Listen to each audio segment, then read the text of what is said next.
Hello everyone and welcome back to the one and only Bear Bard Tales. It is I, the only TTRPG storyteller who takes a turn and keeps on bearing. The Bear Bard.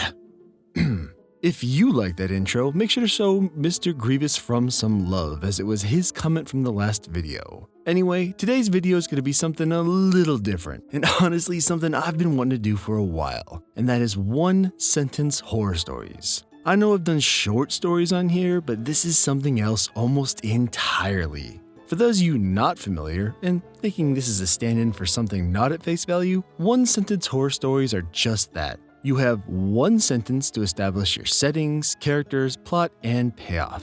Personally, I've always been super impressed by the 1 to 2 sentence horror story sections over the years, and seeing one specifically for TTRPG horror stories made me scrap my initial video instantly. Because of the nature of these, I won't be commenting on each and every one as we'd be here all day, but I'll interject with my patented Bearcaps filled with witty observations and wondrous humor periodically, just so you don't forget I'm here. Before we get started, I just wanted to give a quick shout out to all of you. The feedback from my last video and my first video in a very long time was amazing. It was absolutely humbling to see the reaction of all of you, and the fact that so many of you were excited to see me post a video is something I'll never forget, so thank you. This video is absolutely for you.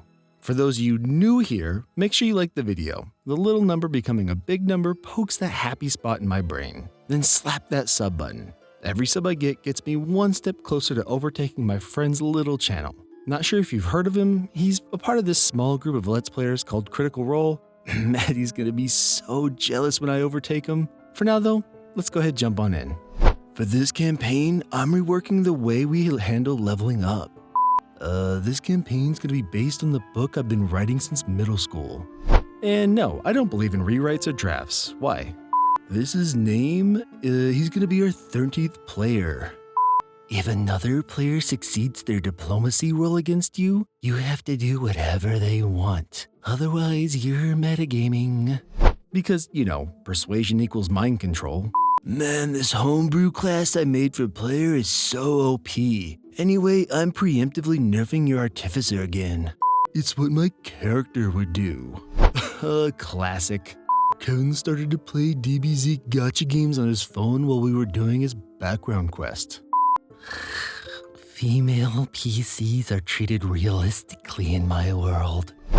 Oh god, this always ends well. What do you mean mind rape isn't magical therapy? I got an ERP while my wife is in post-labor surgery. Fuck it, everyone gets a Death Star. You can be Yoda's nephew's college roommate if you want. Okay, these last 3 were all from one guy. Who hurt you? I want to be the next Critical Role. Hey GM, I decided to play a child pacifist in this upcoming dungeon crawler campaign. Hey, if it worked for Aang. DM, I know I approved your character creation and we did joint character creation and have had 2 game sessions, but I don't actually think your concept fits in the world and it won't work, so you have to come up with new character. I'm gonna call you a racial slur as a joke. I got a new job, so I can't play anymore. Okay, that last one just feels personal. For my turn, I need to look at the player handbook again. Oh yeah, by the way, I homebrewed my subclass.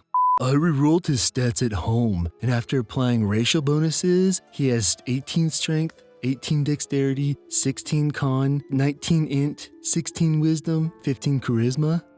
Didn't you read the 20-page backstory I provided for my character? DM, this is gonna be a no magic campaign. It's gonna be historically accurate. I know we talked about your character dying on the last session, but I'm gonna pressure you to do it now because I'm the DM and I think it would be better now. I never keep track of my HP. Can't die if you don't know. I run a homebrew hybrid campaign of AD&D 2nd Edition, Classic RuneQuest, and Vampire the Masquerade 1st Edition, based on Tolkien's ideas of race realism, so don't expect me to coddle your woke snowflake ideas at this table. I invited a few more people to the group. So my character impregnated her character. Oof, I'm sure that'll smooth over nicely. Since you missed the last session, I played your character for you.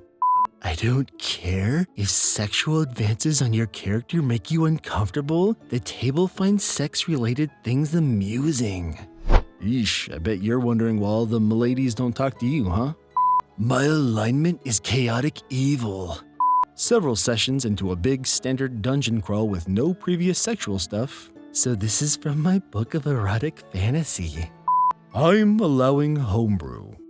He says, I definitely did not masturbate to you, and your lie detector goes off immediately.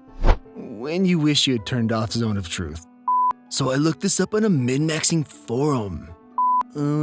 If you're nervous about GMing a new system, just don't. This isn't the kind of game with measurements. I fucked a crab. The two guys before you left because they couldn't handle a RP. Yeah, because you were just too hardcore for them. I know you spec into passive perception, but I don't use that. And no, you're not allowed to respec. Are you a Jew? The bard rolled to seduce the DM. What do you mean horror? This is just called strategy. Level 1 player who doesn't listen attempts to cast fireball every time their name is called. Player didn't show up. If you humiliate my DMPC, you will get rewarded. Just a warning, the other 4 players are all playing wizards. Can you say fireball? You realize the cart you just lit on fire is still full of unconscious guards? I roll to intimidate other character into killing himself. The orc looks at you and realizes that wolves don't have blue eyes. He attacks you for 14 damage. I was wild-shaped here. From an early old-school AD&D campaign, this is Sir Morocco the Sixth. Matt Mercer wouldn't do it like that. Y'all, I promise I came up with that subscribe joke before I realized Critical Role was gonna come up so much in this. I'm chaotic evil, so I attack him. Yeah, let me introduce you guys to the main character of my campaign, my girlfriend. It's not a game unless I win.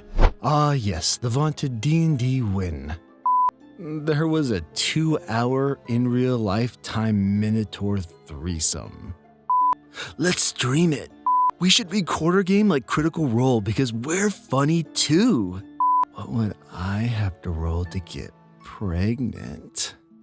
And I think we're gonna go ahead and leave it there with that last one. These definitely ran the gamut of emotions. What do you think of the format? You like these more mini stories or you like the long form? Which one was your favorite? I'd love to hear which one of these hit for you. Before we go, last week I was trying to get a video out there just to get started again and forgot a few things. First, huge shout out to my Ko-Fi subscribers. Y'all are truly amazing. Second, bear facts. And for this week, I leave you with one quick of bear advice from the professor. While bear may look boopable, it is not boopable. Do not boop the bear unless you wish to be torn to shreds while in immense pain. Well said, Professor. Lastly, I for some reason in my blur that is this last year had thought I was out of art to showcase. And because of a comment made last week, it prompted me to actually take a look and notice I had a number of pieces of art left. And so, for this week's Bear Bard's Cave of Art and Wonders, I have for you this fantastic showcase and entry for the Bear Bard in Space art contest that took place approximately 1,000 years ago from the one and only Antoine Lebet. Here I believe Antoine is implying that Bear Bard is actually a Drake conspiracy, that I am not but a clone for Larry to bust out as he wishes, which is, completely ridiculous. Antoine, I swear to God, you better not say anything. Do you have any idea what a Mossy can do while provoked? But seriously, I love this piece. I love the implication of it all, and I'm always impressed of what people can draw out of physical media. And with that out of the way, thank you all so much for being here. Make sure to do the like and the sub thing as well as check out the Bear Bard socials. Sometimes things happen there. But for now, remember to stay kind, stay beautiful, and keep on living that bard life.